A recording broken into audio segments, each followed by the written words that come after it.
Nous devons apprendre à vivre ensemble comme des frères, sinon nous allons mourir tous ensemble comme des idiots. Bonsoir à tous, je m'appelle Cédric Gouanier, a.k.a. des Cinétors. Aujourd'hui, nous allons parler d'un fait très réel, de l'agro-business.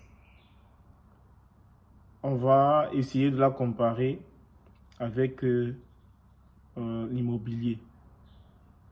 Mais avant tout, nous allons d'abord écouter cette histoire de M. Ibrahim, de nationalité malienne, grand investisseur déjà.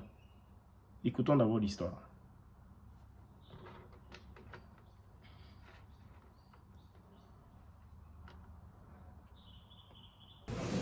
J'ai pris l'exemple de Bamako. Tu construis une maison pour acheter un bon terrain à l'ACI 2000, pour avoir le retour à l'investissement. Il te faut au minimum 200 millions pour un terrain de 1000 à 200 000 francs le mètre carré. Hein. Il te faut au minimum 200 millions pour avoir un terrain de 1000 mètres carrés. Il faut construire au minimum. Non, ACI, pas ACI, c'est 600 000 le mètre carré. Je parle seulement du cité Niger. Excusez-moi, c'est 250 000 francs le mètre carré. 250 000 francs le mètre carré pour 1000 mètres carrés, il te faut 250 millions.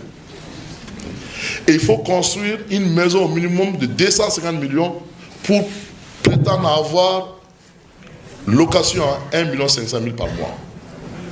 Donc un investissement de 500 millions qui va te rapporter 17 millions par an. Or, tu as investi 500 millions.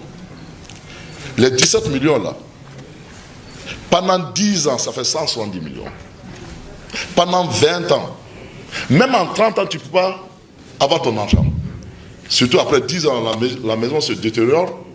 Difficilement, si tu investis, si tu as 1 500 000, après 10 ans, là, le nouveau locataire qui va venir, il va dire non, moi je peux le prendre qu'à 750 000 ou à 1 million. Tu as jeté ton argent, tu as dévalé ton argent. Construire des maisons, c'est de jeter son argent par la fenêtre. Il faut que nous, Tungalake, qu'on comprenne ça.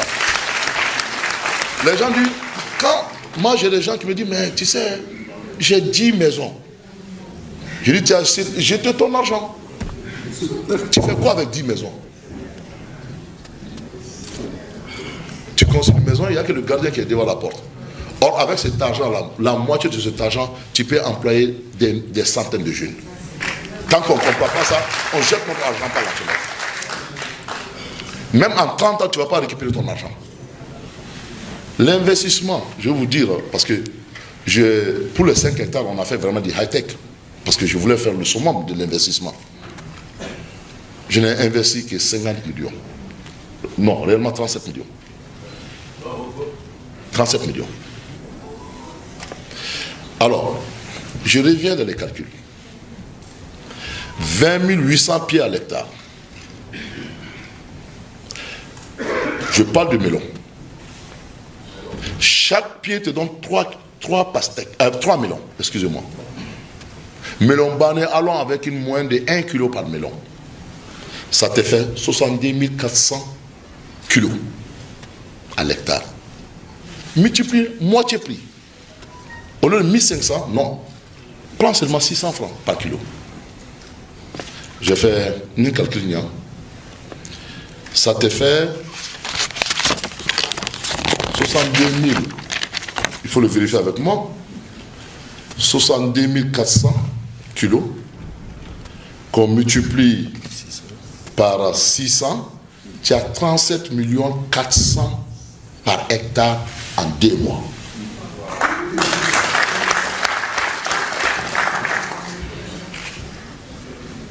En 2 mois. Les 37 millions que j'ai investis là, divise-le par 5 hectares.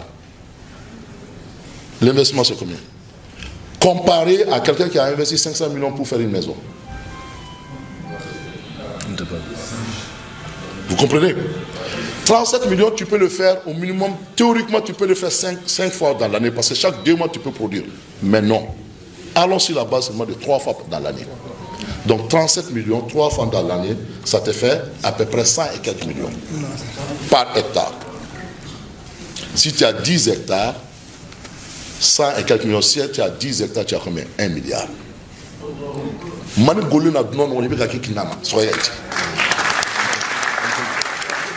Il y a quoi sur cette terre-là qui peut te donner 1 milliard avec 10 hectares? Alors, quand j'ai écouté mon frère, il a parlé de ça et quelques millions. Quand il dit ça, les jeunes ils ont peur. Oui, oui, ça c'est une question de beaucoup d'argent. Non. Vous pouvez commencer uniquement avec 3 millions. 3 millions. C'est qu'on dépense pour chercher le visa pour aller en France là. Les amis, aujourd'hui nous avons Monsieur Ibrahim, de nationalité malienne, un grand investisseur de ce côté-là, que j'ai commencé à suivre il n'y a pas longtemps. Il nous faisait croire là que investir dans l'immobilier, franchement, ça ne sert à rien.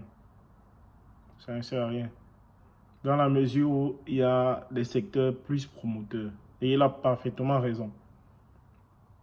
Il a parfaitement raison. Il a parlé notamment de l'agro-business. Je ne suis pas dans le métier. Je n'ai pas encore essayé. Mais je suis comptable de formation. Ça, il faut le dire. Et lorsque je faisais le stage, on avait souvent l'habitude de faire des business plans, des projets dans l'agro-business. C'était époustouflant. Le gain là-bas, il est très rapide. Il est très très rapide. Aussitôt que tu as fait ton investissement, aussitôt tu commences à voir, tu commences à récolter des fruits. Lui, il a dit que investir dans l'immobilier, ça ne sert à rien. Moi, je dirais plutôt que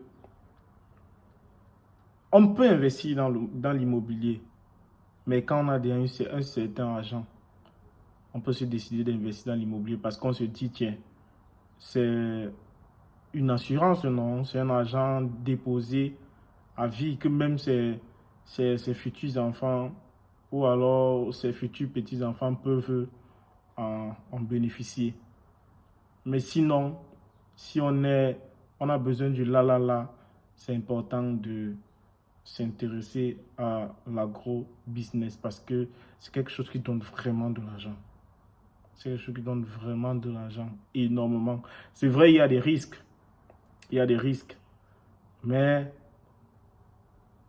quand tu essayes de faire un bon business plan, tu fais un bon projet là, tu essayes de calculer les risques et tout, tu constates que même en ajoutant les risques, tu t'en sortiras toujours.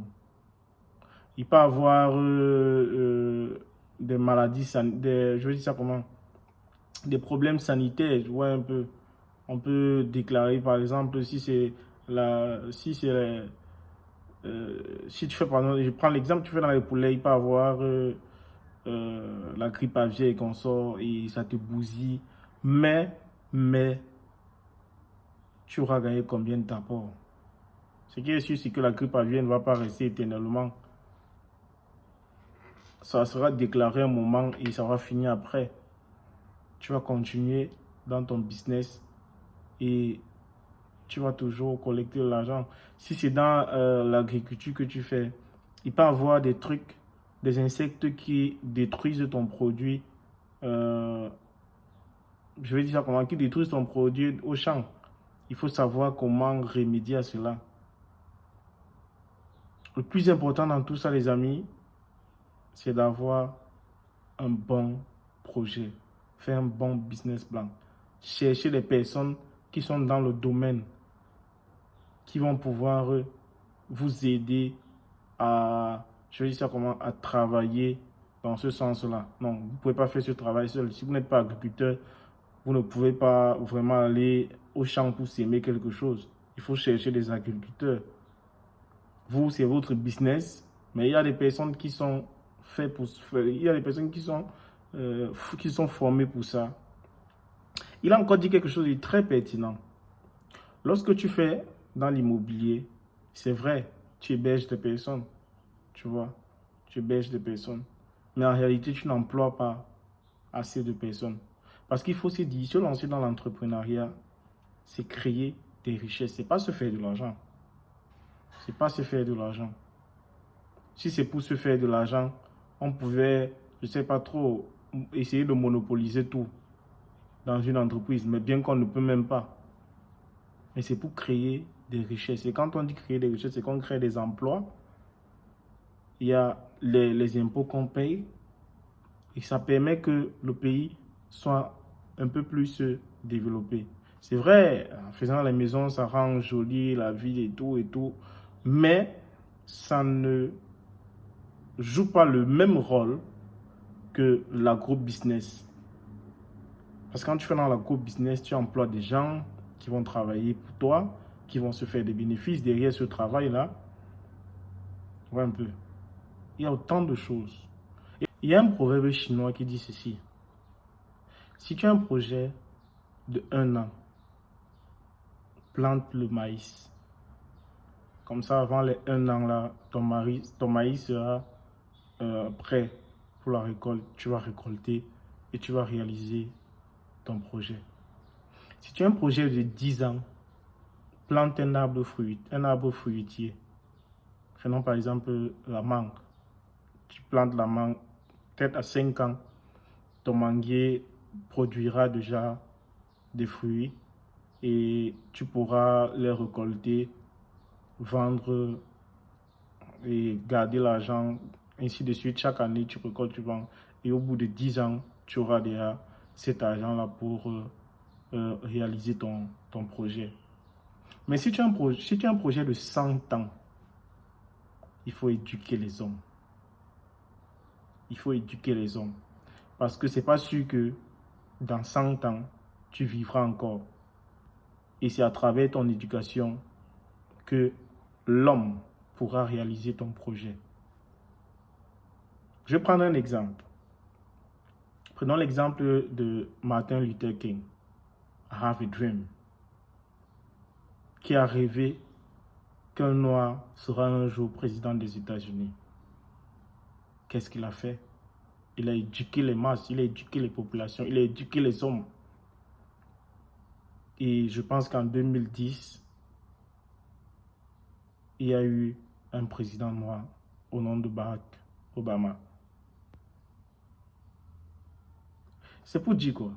Si vous avez un projet, essayez d'étendre votre projet sur un thème. Par exemple, si vous avez un projet de 5 ans, lancez-vous dans quelque chose qui, au bout, par exemple, de 3 ans, vous serez capable déjà de faire ce projet, ou bien de réaliser ce projet. Ne vous emballez pas à aller prendre quelque chose qui va vous perdre du temps. Et au finish, vous risquerez même ne pas réaliser votre projet. Donc, si vous avez besoin de vous lancer dans l'agro-business, essayez de savoir dans quoi vous voulez exactement faire dans ce domaine-là. Surtout si vous avez besoin d'argent dans un court terme. Tu ne peux pas avoir besoin d'argent dans un court terme, mais tu peux pas planter la mangue. Tu ne peux pas avoir besoin de l'argent dans moins de 5 ans. Tu peux pas planter l'avocat. Tu ne pourras pas réaliser ton projet. Tu peux planter par exemple les tomates, le maïs. Ce sont des trucs que après 4, 5, 6 mois, c'est déjà ça a déjà sorti des fruits et qui peuvent déjà partir à la consommation. Vous voyez un peu. C'est pourquoi j'ai dit tout à l'heure, on investit dans l'immobilier quand on est déjà suffisamment assis financièrement. Et du genre, on peut se dire que bon, on investit dans l'immobilier pour assurer le devenir de ses enfants ou de ses petits-enfants. Parce que tu te lances dans... Il a expliqué, le monsieur a très bien expliqué. Tu te lances dans l'immobilier, en quelque sorte, c'est une perte de temps. Parce que tu ne gagneras pas l'argent de ça aussitôt. Tu risques de partir même sans toutefois gagner l'argent de ça. Donc c'est un peu ça, mes amis. Soyons vraiment smart quand on veut se lancer dans un projet. Réfléchissons énormément. Cherchons même des personnes qui ont reçu une formation de ça pour qu'ils puissent mieux nous informer avant de nous lancer dans un projet. Sinon, on va lancer et ça va traîner, on va se décourager. Donc, c'est un peu ma modeste contribution par rapport à la sortie de M. Ibrahim. On est ensemble, soyons ensemble et vivons ensemble. Ciao, ciao.